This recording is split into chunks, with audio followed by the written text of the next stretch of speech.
Good evening, ma'am sir. Ako nga po pala si Cabanisas Pibenjan from first year, Bravo.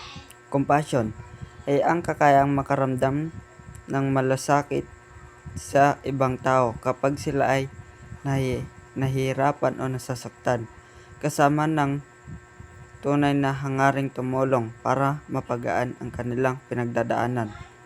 Sa madaling salita, ang compassion ay hindi lang awa, ito ay puso at aksyon. Halimbawa, nakita mong umiyak ang kaibigan mo, kaya nilapitan mo siya at niyakap. Compassion yan. May nasalanta ng bagyo at nag-donate ka o nag-volunteer para tumulong. Compassion din yan. Tatlong bahagi ng compassion. Awareness. Alam mong may pinagdadaanan ang isang tao. Number 2. Pakikiramay. Nakikidamdamin ka parang ikaw na rin ang nasasaktan. Number 3. Hangaring tumulong. Gusto mong gumawa ng paraan para gumawa ng sitwasyon nila. Compassion is yung feeling na naawa ka sa isang tao, pero hindi lang awa, gusto mo rin siyang tulungan in any way na kaya mo, whether emotional support, physical help o simpleng pagdamay. Basta galing sa puso at may malasakit, that's compassion. Ang compassion ay hindi lang para sa kaibigan o pamilya, pwede rin sa mga strangers, hayop at pati sarili mo. Self-compassion. Importante ito para mas maging mabuti at makatao ang pakikitungo natin sa isa't isa. Ano nga ba ang compassion? Ang compassion ay yung pakiramdam na naawa ka sa ibang tao dahil alam mong nahirapan sila. At hindi lang awa, kundi may tunay kang hangarin na tumulong para gumaan ang pinagdadaanan nila. Hindi lang ito basta awa, ito ay pag-unawa sa sakit ng iba, pagdamay at pagnanais na tumulong. Halimbawa, may nakita kang batang umiyak dahil nawala siya. Nalungkot ka para sa kanya at tinulungan mo siyang hanapin ang magulang niya. Iyon ang compassion. Kapag may nasalanta ng bagyo at nag-donate ka o nag-volunteer para tumulong, compassion din yon.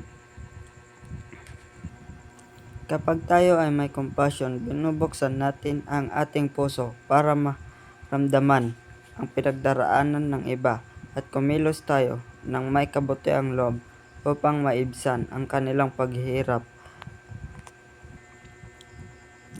Ang pagkamabahabagin ay ang kakayang damhin at unawain ang pagdurusa ng ibang tao at ang pagnanais na maibsan o tulungan silang malampasan ito.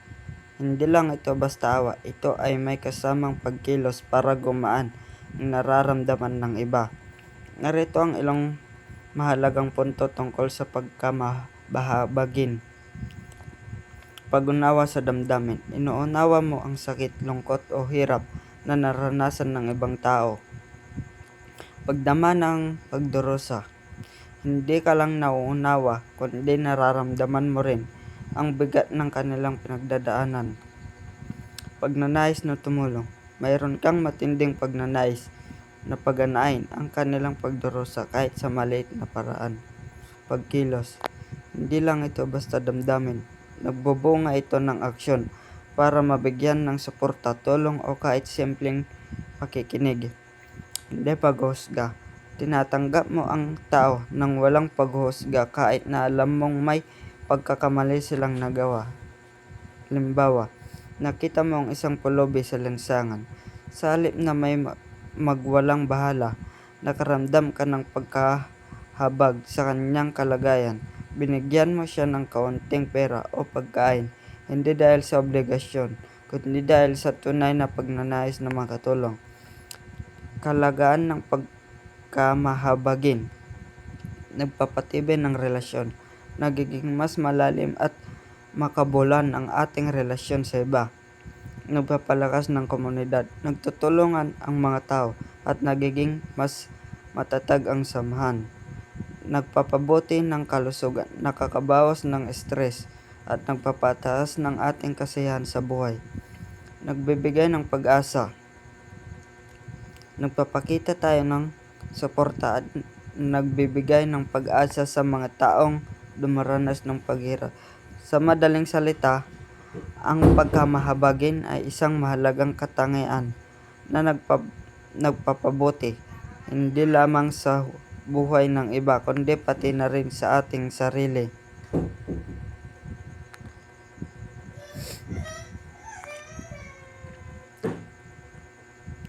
Ang habag ay higit pa sa simpleng pagkaawa.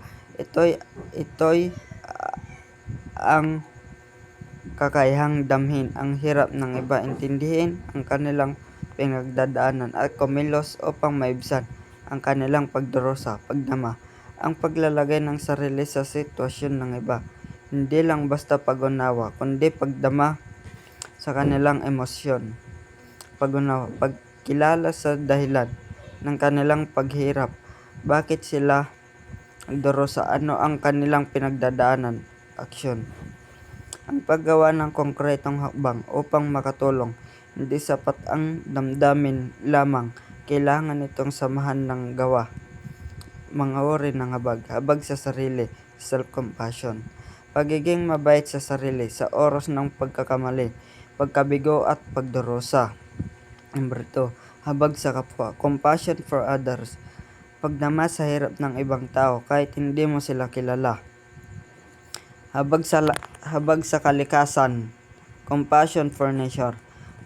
Pagpapahalaga at pag-aalaga sa ating kapaligiran.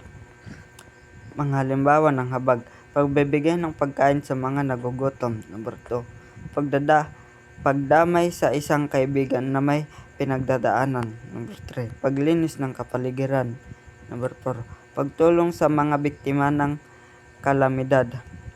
Kahalagaan ng habag, nagpapatibay ng relasyon. Ang habag ay nagpabuklod sa mga tao. Number 2, nagpapagaan ng pagdurusa. Ang simpleng pagtulong ay malaking bagay sa taong nahirapan. Nagpapabuti ng mundo. Ang habag ay nagtutulak sa atin na gumawa ng mabuti sa ating kultura sa Pilipinas, lalo na ng Luzon. Ang habag ay nakaugat sa ating pagkatao. Pinapakita natin ito sa pamamagitan ng bayanihan, pagtulong sa oras ng pangangailangan, pakikiramay, pagdadamayan sa mga naulila, pagmamalasakit, pag-aalaga sa kapwa. Ang habag ay hindi lamang isang damdamin, ito ay isang pagpili. Piliin nating maging mahabagin araw-araw sa bawat pagkakataon.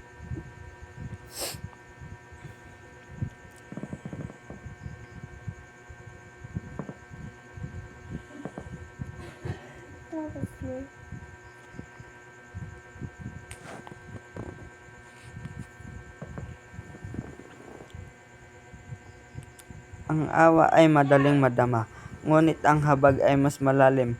Ito ay ang pusong nakikiramay, ang isip na umuunawa at ang kamay na tumutulong. Hindi lang ito basta pag-iyak sa hirap ng iba, kundi ang pagkilos upang maibsan ang kanilang pagdurusa. Isipan mo ito, awa. Kawawa naman siya. Habag. Ano kaya ang may tutulong ko? Compassion. Ang habag ay binubuo ng pagkilala, pagdama, pag-unawa, pagmamahal, action. Paano magpapakita ng habag? Makinig ng mabuti, magbigay ng suporta, tumulong sa praktikal na paraan, magbigay ng donasyon, maging voluntaryo. This is the end of our topic.